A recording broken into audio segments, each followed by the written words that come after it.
कई ऐसे शातिर बदमाश और अपराधी होते हैं जो कानून से खिलवाड़ करने की कोशिश करते हैं, पुलिस को चकमा देते हैं, बार बार पुलिस के हाथ से निकल जाते हैं, वो सबूतों को मिटाते हैं, गवाहों को धमकाते हैं, लेकिन एक ना एक दिन ऐसा है जब वे पकड़े जाते हैं। ये तो बात रही पेशेवर अपराधियों की, लेकिन कई मामलों में ऐसा भी होता है कि कोई आम इंसान जिसका जुर्म की दुनिया से कोई नाता नहीं होता, लेकिन जब वो कोई जुर्म करता है तो पुलिस और कानून भी हैरान रह जाते हैं। क्राइम कथा में इस बार आपको बताएंगे एक ऐसी शातिर महिला की कहानी जिसने एक नहीं दो कत्ल की और 1 साल तक कानून की आंखों में धूल झोंकती रही।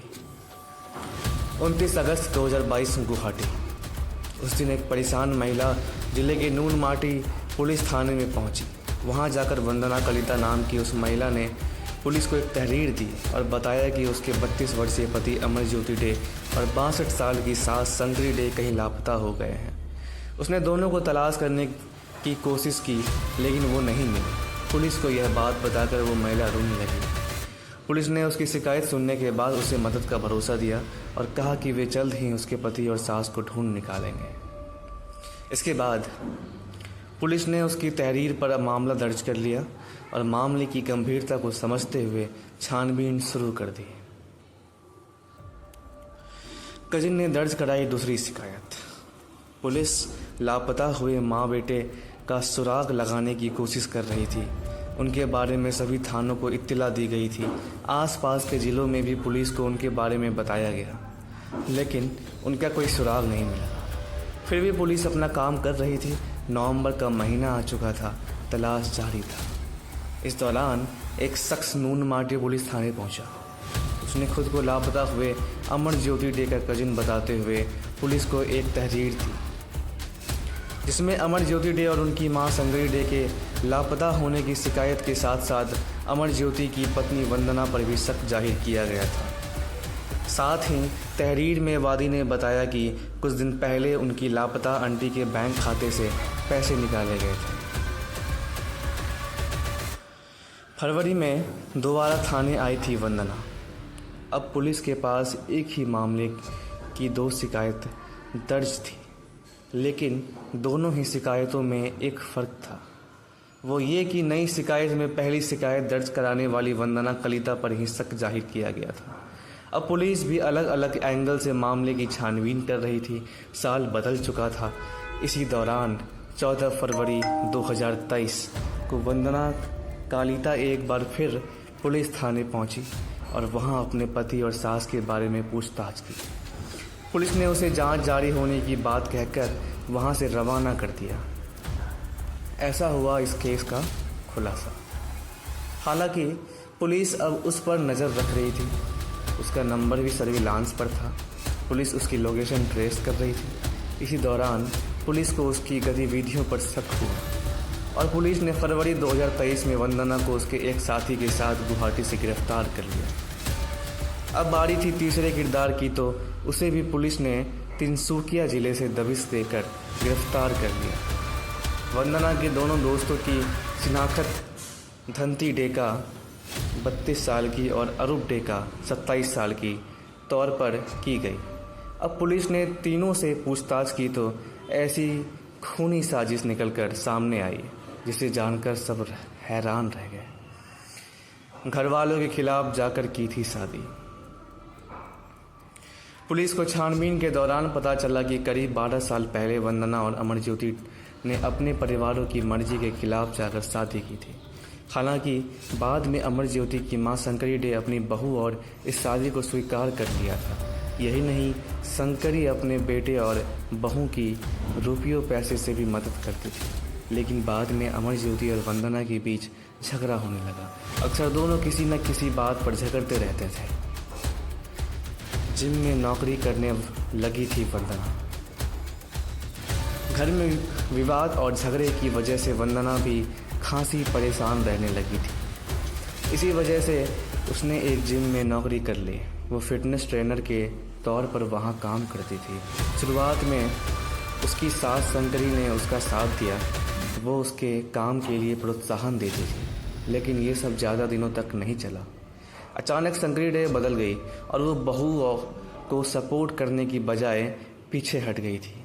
यहीं से वंदना और उसकी सास के रिश्ते में खटास आ गई थी। वंदना ने बनाया खौफनाक प्लान। अब वंदना के मन में कुछ और ही चल रहा था। वो अपनी सास और पति को रास्ते से हटाने का मन बना चुकी थी। उसके दिमाग में रात दिन बस यही चल रहा था कि कैसे उन दोनों को रास्ते से हटाया जाए। उसे इस बात का एहसास भी था कि यह काम अकेले करना मुमकिन नहीं था। लिहाजा वंदना ने अपने दो दोस्तों को अपनी सारी कहानी सुनाई और उन्हें भी अपने खौफनाक प्लान में शामिल कर लिया। अब बस उसे सही मौके की तलाश थी। 26 जुलाई 2022 चांदमारी गुवाहाटी। उस दिन दोपहर का वक्त था। अमरज्योति किसी काम से बाहर गया हुआ था। घर में शंकरी और उनकी बहू वंदना अकेली थी। शंकरी को जरा भी अंदाज़ा नहीं था कि अगले कुछ पलों में उनके साथ क्या होने वाला था। वह अपने में आराम कर रही थी। तभी वंदना वहां पहुंची और बेड पर चढ़ गई। इससे पहले उसकी सास शंकरी कुछ समझ पाती, वंदना ने उनके नाक और मुंह पर तकिया रख दिया। शंकरी छटपटाती रही, तड़पती रही, लेकिन वंदना ने उसे नहीं छोड़ा और कुछ देर बाद शंकरी का शरीर शांत हो गया। वो दम तोड़ चुकी थी। अब वंदना ने अपने प्लान मुताबिक फौरन अपने दो दोस्तों को कॉल करके अपने घर बुला लिया। वे दोनों शख्स वहां पहुंच चुके थे। अब तीनों मिलकर पहले तेजधार हथियार से शंकरी की लाश के 3 टुकड़े कर दिए और फिर उन टुकड़ों को पॉलीथीन में बांधकर कार के डिक्की में डाला और पड़ोसी राज्य मेघालय की तरफ निकल गए। बॉर्डर क्रॉस करने के लिए बाद उन्होंने शंकरी की लाश के टुकड़े को अलग अलग जगहों पर फेंक दिया और वापस गुवाहाटी लौट आए। शंकरी डे की तलाश। अब जब अमरज्योति डे वापस आया और उसने अपनी माँ के बारे में पूछा तो वंदना ने बताया कि वो किसी काम से बाहर गई है, अभी तक लौटकर नहीं आई। इसके बाद वो अपने पति के साथ मिलकर शंकरी डे को तलाश करने का नाटक करती रही। वक्त बीतता जा रहा था। अब वंदना को उस मौके का इंतज़ार था जब वो अपने पति को रास्ते से हटा सके। इस दौरान वे शंकरी को तलाश करते रहे लेकिन पुलिस के पास नहीं गए।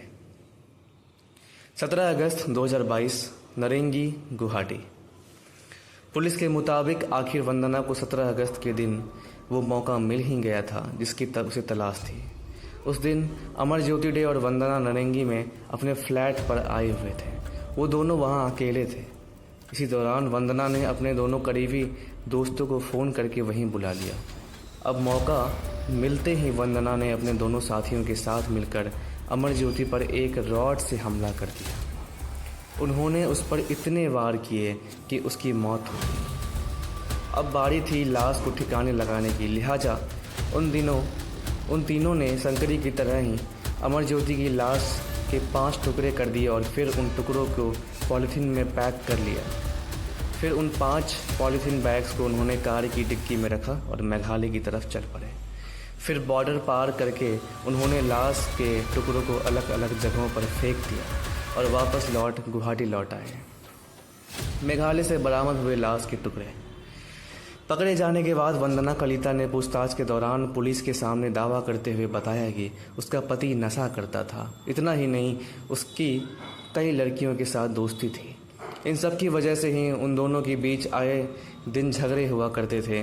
पूछताछ के बाद गुवाहाटी पुलिस तीनों आरोपियों को पड़ोसी राज्य के उन ठिकानों पर ले गई जहां उन्होंने शंकरी डे और अमरज्योति की लाश के टुकड़े फेंके थे। इस काम लिए मेघालय पुलिस की मदद ली गई और आरोपियों की निशानदेही पर पहले चेरापूंजी के पास खासी हिल्स से शंकरी डे की लाश के टुकड़े बरामद किए गए। बाद में दूसरी जगह से अमरज्योति की लाश के टुकड़े भी पुलिस से बरामद कर लिए गए। अहम सबूतों की बरामदगी।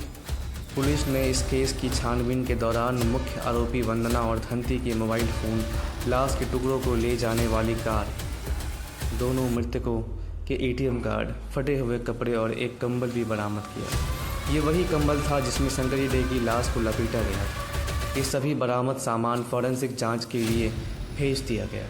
पुलिस ने केस खुलासे करने के बाद वंदना समेत तीनों आरोपियों को अदालत में पेश किया, जहां से उन्हें जेल भेज दिया गया। धन्यवाद।